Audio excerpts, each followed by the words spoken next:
قال رسول الله صلى الله عليه وسلم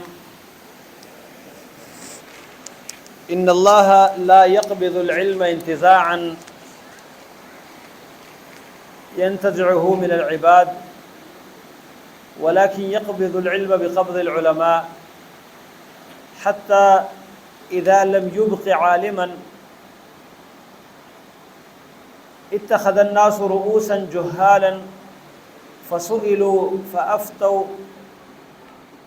فضلوا وأضلوا فأفتوا بغير علم فضلوا وأضلوا او كما قال صلی اللہ علیہ وسلم۔ اس دنیا میں رہنے والے انسان دو طرح کے ہیں۔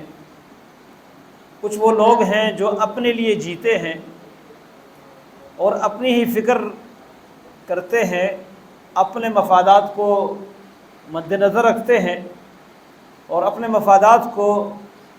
وہ ہمیشہ غالب رکھتے ہیں اور اس کے لیے سوچتے ہیں۔ ان کا دنیا سے جانا اور ان کی موت وہ ان کی ذاتی مفادات کا نقصان ہوتا ہے یا ان کے عزیز اور قارب کا نقصان اور ان کے لیے صدمہ ہوتا ہے۔ لیکن کچھ لوگ ایسے ہیں جو انسانوں کے لیے، امت اور ملت کے لیے، اللہ کے بندوں کے لیے جیتے ہیں اور وہ اپنے مفادات سے زیادہ امت کے مفادات، امت کی بھلائی اور امت کی خیرخواہی کا سوچتے ہیں۔ ایسے لوگ جب دنیا سے چلے جاتے ہیں تو وہ صرف اپنے گھر والوں کو، اپنے بچوں اور اپنے عزیز اور اقارب کو فراق کا صدمہ نہیں دیتے، بلکہ ان کے جانے پر پوری دنیا اور دنیا کے تمام مسلمان غمزدہ ہو جاتے ہیں۔ دنیا میں کچھ لوگ تو وہ ہیں جن کو اللہ تعالیٰ نے مال دیا ہوتا ہے، اس مال کے ذریعے وہ بے کسوں کی مدد کرتے ہیں، ضرورت مندوں کی ضرورتیں پوری کرتے ہیں، غریب اور محتاج لوگوں کی مدد کرتے ہیں۔ جب یہ چلے جاتے ہیں تو وہ غریب وہ اس مدد سے محروم ہو جاتے ہیں اور یقیناً ان کو صدمہ بھی ہوتا ہے اس بات کا۔ اور کچھ لوگ ایسے بھی ہوتے ہیں کہ یہ کام کرتے ہوئے بھی ان کا یہ کام اتنا اخلاص پر مبنی ہوتا ہے کہ جن کے ساتھ وہ تعاون کر رہے ہوتے ہیں ان کو بھی نہیں پتہ۔ سیدنا عمر رضی اللہ تعالیٰ عنہ وہ اپنی زندگی میں اللہ تعالیٰ نے ان کو اسلام لانے کے بعد بڑی ہمت، بڑی صلاحیت اور بڑی خوبیوں سے نوازا۔ اللہ کے نبی صلی اللہ علیہ وسلم کی دعا کے نتیجے میں اللہ نے ان کو اسلام کی ہدایت دی، مسلمان ہوئے۔ تو اس کے بعد مسلمانوں کا جو چھپا ہوا ایک دین تھا، چھپی ہوئی دعوت تھی، وہ کھل کر سامنے آ گئی۔ ان کو ہمت ملی، حوصلہ ملا اور کھل کر اسلام کی دعوت دینے لگے۔ اس کے بعد رسول اللہ صلی اللہ علیہ وسلم کے صحابہ کرام ہجرت کرتے ہیں۔ سب کوشش یہ کرتے ہیں کہ کسی کو پتہ نہ چلے، چپ چپا کے ہجرت کرتے ہیں تاکہ کوئی روک نہ سکے۔ لیکن عمر بن خطاب رضی اللہ عنہ ہجرت کرتے ہوئے وہ اعلان کرتے ہیں کہ میں مکہ چھوڑ کے مدینہ جا رہا ہوں اور اگر کسی میں ہمت ہو مجھے روکنے کی تو آ کے روک کے دکھائے۔ کوئی سامنے نہیں آیا۔ پھر مدینہ پہنچ کر اللہ کے نبی صلی اللہ علیہ وسلم کے دفاع میں، اسلام کے دفاع میں لڑی جانے والی جنگوں میں نبی کریم صلی اللہ علیہ وسلم سے عام حالات میں تو پیچھے پیچھے رہتے تھے، آپ کے پیچھے چلتے تھے، لیکن جنگ کے میدان میں آپ سے آگے آگے چلتے تھے۔ اس کے بعد جب رسول اللہ صلی اللہ علیہ وسلم دنیا سے چلے گئے تو بڑا فتنہ پھوٹنے کا خطرہ تھا۔ انصار اور مہاجرین کے درمیان اختلافات، خلافت اور امارت پر لڑائی، لیکن عمر رضی اللہ عنہ نے سب سے پہلے اپنا ہاتھ بڑھا کے ابوبکر صدیق رضی اللہ عنہ سے کہا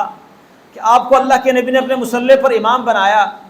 اللہ کے نبی صلی اللہ علیہ وسلم نے آپ کے بارے میں کئی اشارے دیے۔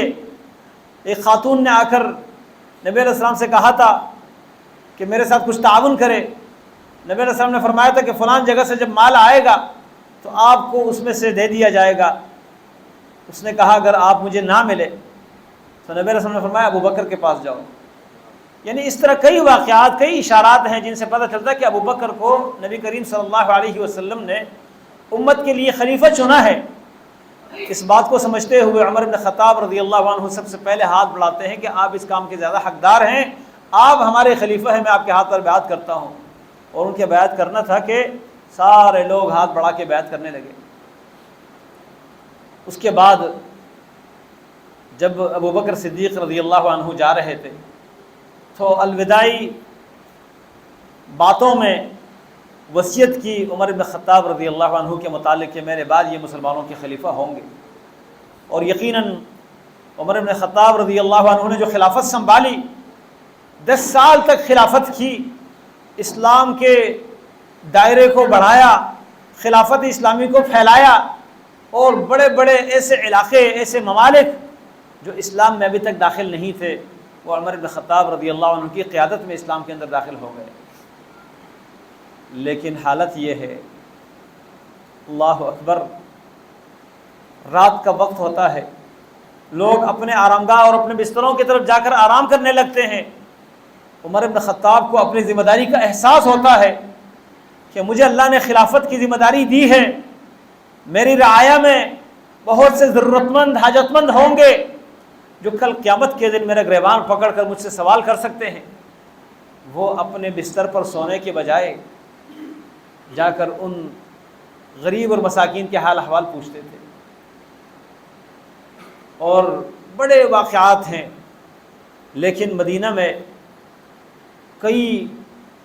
محتاج، کئی بیوہ عورتیں، کئی یتیم بچے، کئی گرانے ایسے تھے۔ وہ کہتے ہیں کہ ہمیں عمر رضی اللہ عنہ کی وفات کے بعد پتہ چلا کہ ہمارے ساتھ جو کچھ کیا جا رہا تھا وہ عمر کر رہے تھے۔ رات کے وقت اندھیرے میں اپنے کندھے پر راشن کا بورا لادتے ہوئے ہمارے گھر پہنچاتے تھے، اور کچھ دنوں کے بعد جب وہ راشن ختم ہوتا تو دوبارہ وہی شخص آتا، لیکن کبھی نہ ہم نے اس سے پوچھا کہ تم کون ہو، اور نہ اس نے بتانا چاہا کہ میں کون ہوں۔ رات کے اندھیرے میں آ کر سامان ڈال کے چلا جاتا، اور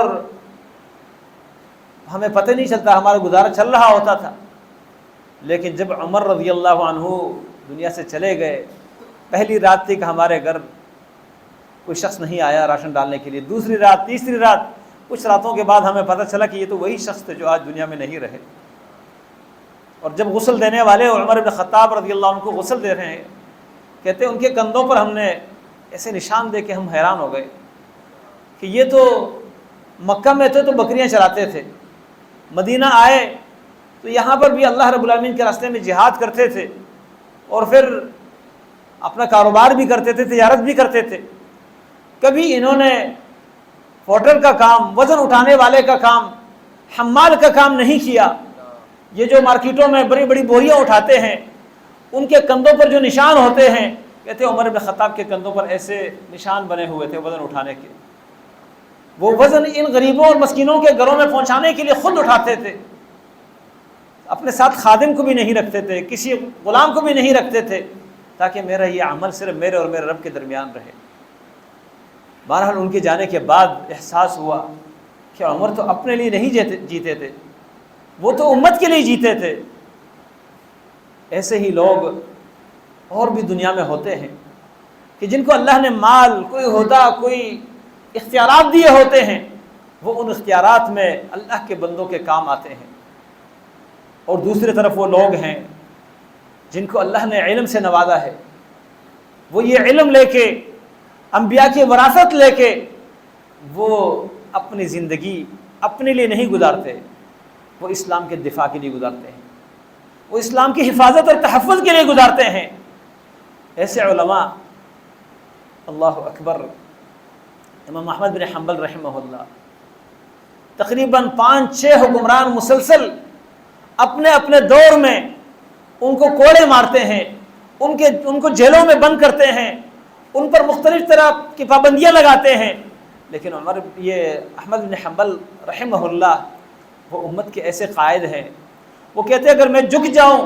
میں اپنا موقف چھوڑ دوں، میں اسلام کا جو سچا نظریہ ہے اور اسلام نے جو سچا عقیدہ ہمیں دیا ہے، متکلمین اور فلسفیوں کے عقیدے کو اختیار کر کے اس نظریے کو چھوڑ دوں، امت گمراہ ہو جائے گی، میں اس امت کے لیے ایک بند کی حیثیت سے ہوں۔ اور ویسے ہی ہے، وہ ان تمام تکلیفوں کو سہتے ہیں، زندگی جیل میں گزرتی ہے، لیکن وہ حق بات کو چھوڑنے کے لیے تیار نہیں ہے، اس لیے کہ اگر میں نے یہ حق بات چھوڑ دی تو عوام ہے، وہ تو ساری گمراہ ہو جائے گی۔ لیکن جب ان کے سامنے کوئی لیڈر اور کوئی قائد موجود ہو جس پر ان کو اعتماد ہے، وہ اس کو دیکھ کر حوصلہ پکڑیں گے اور وہ حق بات پر قائم رہیں گے۔ اور ایسا ہی ہوا، یہ نظریہ تو مٹ چکا تھا کہ قرآن کریم اللہ کا کلام ہے۔ وہ لوگ جو یونانیوں کے منطق پڑھ کے، فلسفیوں کا کلام پڑھ کے وہ قرآن کریم کے بارے میں کہتے تھے یہ اللہ کا کلام نہیں ہے، اللہ تعالیٰ تو بات نہیں کرتا، اگر ہم اللہ کے لیے بات ثابت کریں گے تو اللہ تو انسانوں کی طرح ہو جائے گا، اعوذ باللہ، کیونکہ انسان بھی بات کرتا ہے، اللہ بھی بات کرتا ہے، تو فرق کیا ہوا؟ لیکن ان ظالموں کو یہ نہیں پتا کہ اللہ نے فرمایا لیس کمثلہ شیء، اللہ جیسا کوئی نہیں، وہو السمیع البصیر، وہ سنتا بھی ہے دیکھتا بھی ہے، انسان بھی سنتا دیکھتا ہے، لیکن اللہ کا سننا، انسان کا سننا، اللہ کا دیکھنا، انسان کا دیکھنا، اللہ کا بولنا، انسان کا بولنا، بڑا فرق ہے۔ قرآن نے یہ عقیدہ دی ہے وَكَلَّمَ اللَّهُ مُوسَىٰ تَكْلِيمًا حَتَّى يَسْمَعَ كَلَامَ اللَّهِ۔ اس عقیدے کو چھوڑ کر بڑے بڑے لوگ حکمرانوں کے پریشر میں آ کر انہوں نے بھی اپنی بات سے انحراف کر لیا تھا، اور امام احمد بن حنبل سمجھتے تھے اگر میں نے انحراف کر لیا تو اس امت کی قیادت کرنے والا، اس عقیدے کے حفاظت کے لیے کوئی قائد سامنے نہیں آئے گا اور امت گمراہ ہو جائے گی۔ لیکن وہ اکیلے کھڑے رہے، حکمرانوں کے کوڑے، جیل کے سلاخیں اور اذیتیں ان کا کچھ بگاڑ نہیں سکی۔ اللہ اکبر۔ اس کے بعد امام مالک رحمہ اللہ ان سے پہلے تھے، وہ بھی حکمرانوں کے دباؤ اور پریشر میں نہیں آئے، جس مسئلے کو حق سمجھتے تھے وہ سب کے سامنے بیان کرتے تھے۔ پھر ابن تیمیہ رحمہ اللہ کا دور آتا ہے، ان کی بھی زندگی زیادہ تر جیلوں میں گزری، یہاں تک کہ جنازہ بھی دمشق کی جیل سے اٹھا، لیکن اللہ تعالیٰ کے اسماء اور صفات کے بارے میں جو انحراف کرنے والے، الحاد کرنے والے اور تعویلات اور تعطیل کرنے والے، اللہ کے صفات کے منکر لوگ جنہوں نے حکمرانوں کا بھی ذہن بنایا تھا، ان کو بھی اپنے چرب زبانی کی وجہ سے اپنا حامی بنایا تھا،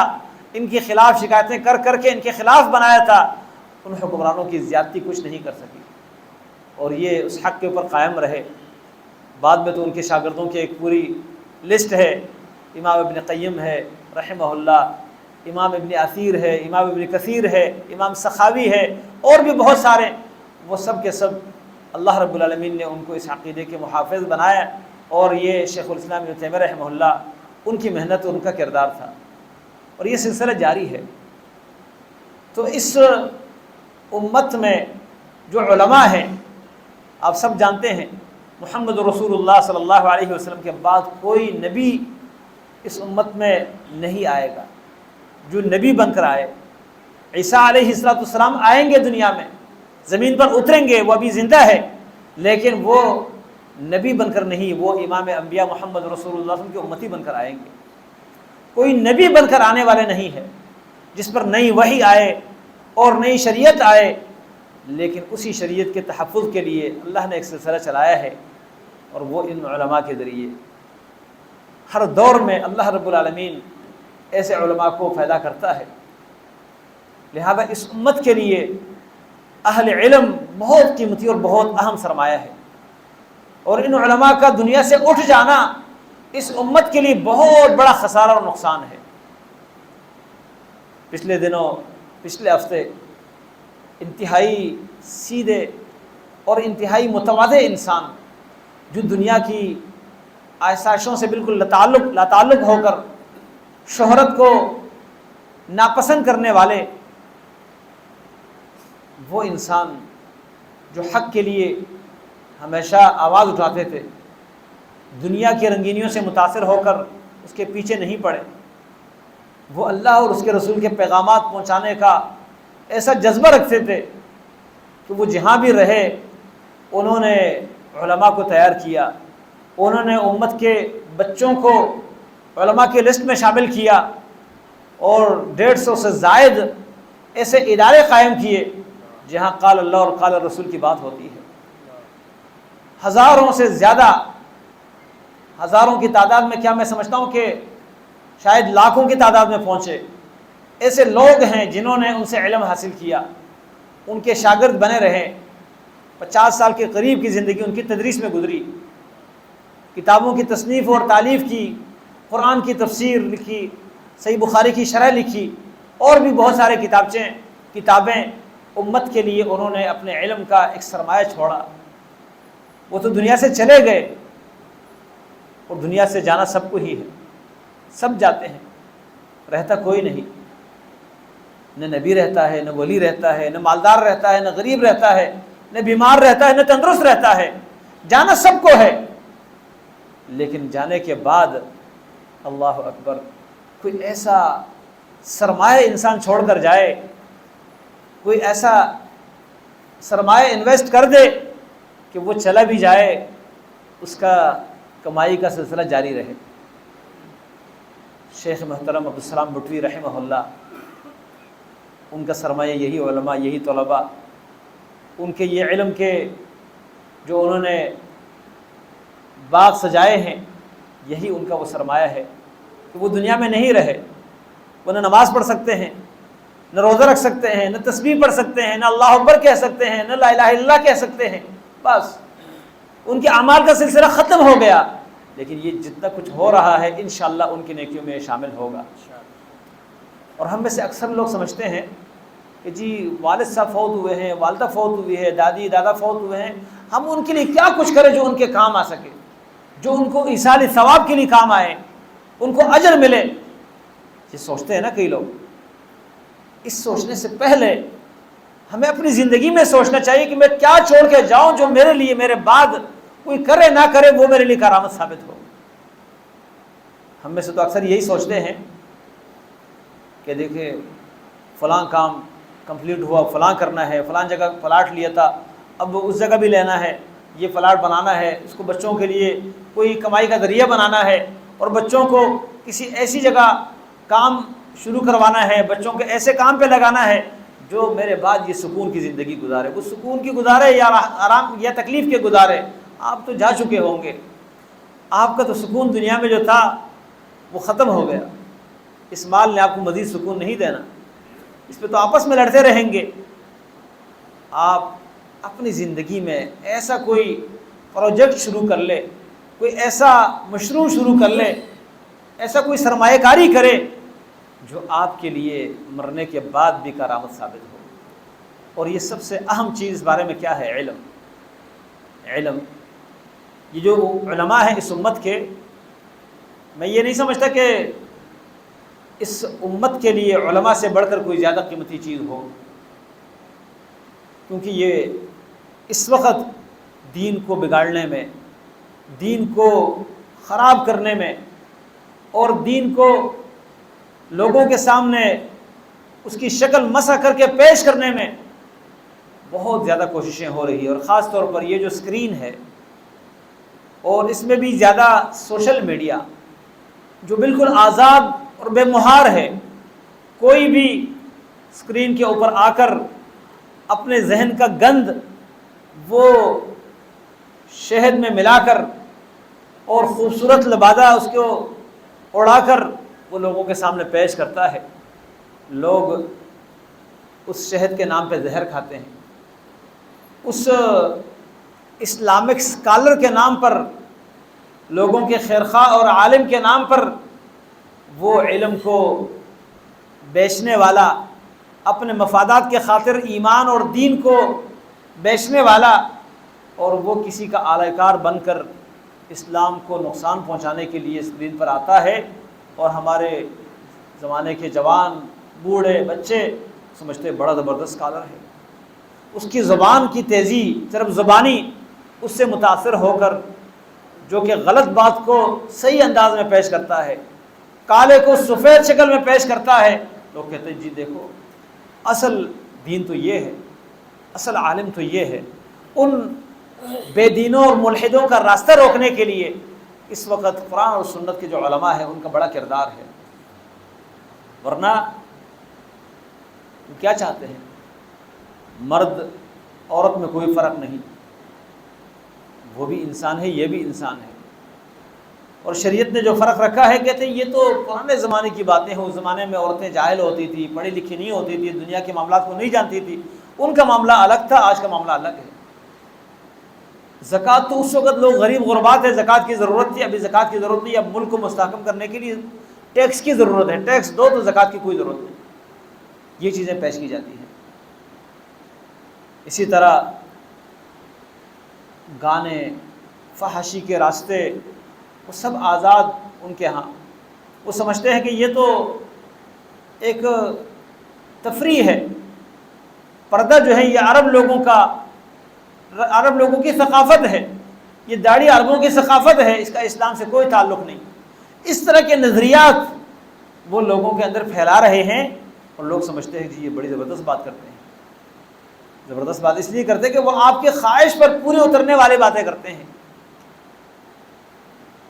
میرے محترم بھائیوں، علماء اس وقت اس معاشرے میں انتہائی اہم کردار ادا کرتے ہیں، لیکن میں یہ نہیں کہتا کہ سارے علماء اپنا کردار ادا کر رہے ہیں، کچھ علماء ایسے بھی ہیں جن کی وجہ سے دین بدنام ہو رہا ہے۔ علم کا نام استعمال کرتے ہوئے وہ علماء کے نام پر ایک دبہ بھی ہے، لیکن جو قرآن و سنت کے حق پرست علماء ہیں ان کی قدر کرنی چاہیے۔ یہ جب چلے جائیں گے پھر بعد میں ہمیں قدر آئے گی، اور قدر کرنے کا مطلب یہ نہیں ہے کہ میں آپ سے یہ کہتا ہوں کہ بس آپ جا کے ان کے ارد گرد بیٹھے رہیں، آپ ان کے علم سے استفادہ کریں، ان کے علم سے فائدہ اٹھائیں، اپنے بچوں کو ان کے پاس بھیجیں، ان سے اپنے بچوں کو علم دلوائیں، اپنے بچوں کی تربیت ان کے ہاتھ سے کروائیں تاکہ وہ بے دینی سے بچ جائے۔ اس وقت ایک لہر جو بے دینی، الحاد، ہماری یونیورسٹیاں جو ہے اکثر اس سے متاثر ہے، کالج متاثر ہیں، عام معاشرے متاثر ہیں، لڑکے اور لڑکیاں متاثر ہیں، اس لیے کہ شیطان بھی بڑا اہم کردار ادا کر رہا ہے، اور شیطان کے لیے کردار ادا کرنے والے بہت سارے اسکالر جو مختلف سوشل میڈیا کے چینلز کے اوپر آ کر، مختلف پروگراموں کے اوپر آ کر وہ امت کو گمراہ کرنے کی کوشش میں لگے ہوئے ہیں، ان کے مقابلے میں ان علماء کے ساتھ رہنا، ان کے علم سے فائدہ اٹھانا یہ انتہائی ضروری ہے۔ ورنہ یہ علم، نبی کریم صلی اللہ علیہ وسلم فرماتے ہیں اللہ تعالیٰ علم لوگوں کے سینوں سے نکال کر نہیں چینتا، اس کو ایسا نہیں ختم کرتا، لیکن علم کو اللہ قبض کرتا ہے، لے لیتا ہے علماء کے لے جانے کے ساتھ۔ علماء کو قبض کر کے ان کی روح کو لے کے اللہ تعالیٰ علم کو ان کے ساتھ اٹھا لیتا ہے، علماء کو اٹھانے سے اللہ تعالیٰ علم کو اٹھا دیتا ہے، یہاں تک کہ عالم کو اللہ تعالیٰ باقی نہیں رکھے گا، ایک ایک کر کے چن چن کے علماء کو اللہ تعالیٰ اٹھا رہا ہے۔ اب دیکھیں یہ 2019 سے لے کر ابھی تک 2023 کتنے اہم ترین علماء جو اپنے جگہ پر ایک بہت بڑا کردار ادا کر رہے تھے دنیا سے اٹھائے گئے۔ جیسے 1998 99 میں یہ 2 سال ایسے ہیں جو علماء کے اٹھ جانے کے سال ہیں، شیخ ابن باز، شیخ البانی، شیخ ابن عثیمین، علامہ بدیع الدین الراشدی، ان کے علاوہ اور بھی بہت سارے علماء یہ 98 99 اس دورانیے میں، اور ان کے علاوہ اور بھی بہت سارے عرب عجم کے علماء وہ اس دنیا سے رخصت ہوئے تھے۔ ابھی کچھ علماء کی ٹیم باقی تھی، تو اس کرونا کی بیماری سے آج تک علماء کرام کی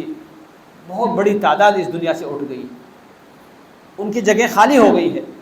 بعد میں آنے والے اس معیار پر نہیں اترتے، اس پر خلا کو پر نہیں کر سکتے۔ ہر کسی کے اندر اللہ تعالیٰ نے ایک صلاحیت رکھی ہوتی ہے، لیکن بہرحال اپنے علماء کی قدر کرنی چاہیے، اور ان کی قدر یہ ہے کہ ان کے علم سے استفادہ کیا جائے، ان کے اس علم کو پھیلانے میں ان کے ساتھ تعاون کیا جائے۔ آپ اپنے گھروں میں، اپنے محلوں میں، اپنے علاقوں میں، اپنی مسجدوں میں ایسے علماء کو بلا بلا کے لوگوں کو علم پہنچائیں، اور ان کے علم پہنچانے میں ان کے ساتھ معاون بنیں۔ آپ کو اللہ نے اگر مال دیا ہے، ان کو اللہ نے علم دیا ہے، آپ کا مال دین کی خدمت میں، شریعت کے دفاع میں استعمال ہو، ان کا علم، ان کی صلاحیت استعمال ہو، انشاءاللہ آپ اجر میں برابر کے شریک ہوں گے۔ اسی طرح اللہ نے آپ کو اولاد دی ہے،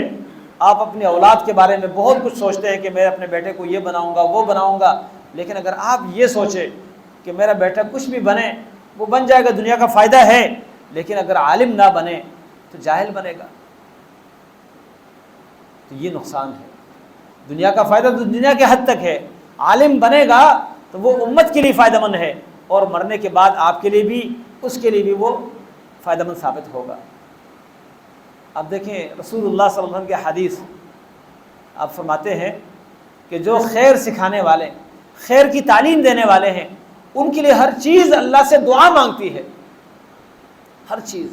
یہاں تک کہ سمندر کی مچھلیاں، زمین کے بلوں کے اندر چیونٹیاں، ہر چیز، ہواؤں میں پرندے، پرندوں کو، مچھلیوں کو علماء کا کیا فائدہ؟ وہ کیا کوئی علم سیکھ رہے ہیں؟ نہیں، مچھلیاں کوئی علم تو نہیں سیکھ رہی،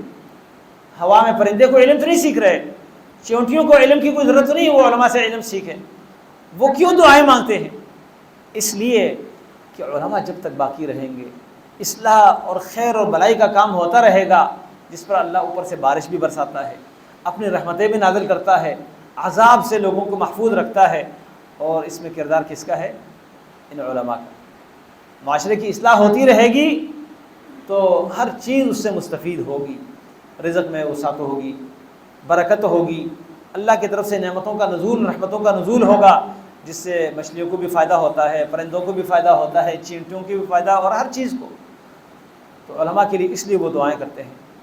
اگر آپ چاہتے ہیں کہ آپ بھی اپنا کچھ سرمایہ اس دنیا میں چھوڑ کر جائیں، تو آپ اپنے اولاد کو دین کا علم دلوائیں، ان کو علماء کے ساتھ جوڑیں، علماء کے ساتھ ان کو منسلک کریں، تاکہ وہ قرآن اور سنت کا علم سیکھیں، اور وہ امت کے لیے کارآمد ثابت ہو، ان کی زندگی امت کے فائدے کے لیے گزر جائے، اور آپ کے لیے اور وہ خود اپنے لیے ان کے مرنے کے بعد بھی وہ صدقہ جاریہ بنے۔ ورنہ نبی علیہ السلام فرماتے ہیں اللہ تعالیٰ اسی طرح علم اٹھا لے گا علماء کے اٹھانے کے ساتھ، جہاں تک وہ عالم نہیں رہے گا، فرمایا فَاتَّخَذَ النَّاسُ رُؤُوسًا جُهَّالًا، لوگ جاہل لوگوں کو دینی پیشوا بنا لیں گے، دینی رہنما بنا لیں گے، فَسُئِلُوا، ان سے مسائل پوچھیں گے، فَأَفْتَوْا بِغَيْرِ عِلْمٍ، وہ علم کے بغیر فتوے دیں گے، فَضَلُّوا وَأَضَلُّوا، خود بھی گمراہ ہوں گے، دوسروں کو بھی گمراہ کریں گے، اور یہ بہت خطرناک بات ہے۔ اس لیے علم کے ساتھ وابستگی، علماء کے ساتھ وابستگی، اور علم کی قدر کرنا، علماء کی قدر کرنا، اپنی اولاد کو اس لائن میں لانا کہ وہ بھی عالم بن جائے، خود بھی علماء کے لسٹ میں اپنے آپ کو شامل کرنے کی کوشش کرنا۔ کن عالما، نبی صلی اللہ علیہ وسلم فرماتے ہیں عالم بن جاؤ، او متعلما، یا سیکھنے والا بن جاؤ، عالم بننے کی کوشش کرو، او خادما، یا ایسا نہیں کر سکتے تو علماء کا خادم بن جاؤ، ان کی خدمت کرتے کرتے کچھ سیکھ جاؤ گے۔ نبی علیہ السلام کے ساتھ صحابہ کرام بعض ایسے تھے جوتے اٹھاتے تھے، بعض تکیہ اٹھا کر لے جاتے تھے، بعض لوٹا اٹھا کر لے جاتے تھے، اور نبی علیہ السلام ان کے لیے دعائیں کرتے تھے۔ کیا پتہ کس کی دعا کب لگتی ہے اور آپ کو دنیا اور آخرت کی کامیابی مل جاتی ہے۔ تو علماء کا جانا یہ امت کے لیے بہت بڑا خسارہ اور نقصان ہے۔ اللہ تعالیٰ اس علماء کی نعمت سے ہمیں محروم نہ کر دے۔ اللہ تعالیٰ حق پرست علماء کو لمبی زندگی، ایمان، صحت، عافیت اور دین کی خدمت کی توفیق عطا فرمائے۔ ہمیں ان لوگوں کی لسٹ میں شامل کر دے جو دین کی خدمت کرنے والے علماء ہیں۔ اللہ تعالیٰ ان کے ساتھ ہماری وابستگی، ان کے ساتھ ہماری محبت ہمارے لیے نجات کا سبب بنا دے۔ اقول قولی ھذا واستغفر اللہ لی ولکم ولسائر المسلمین والمسلمات۔ کسی بھائی کا کوئی سوال ہو تو سوال کر سکتے ہیں۔ السلام علیکم۔ وعلیکم السلام۔ اچھا، میرا سوال یہ ہے کہ ایک خاتون نے ایک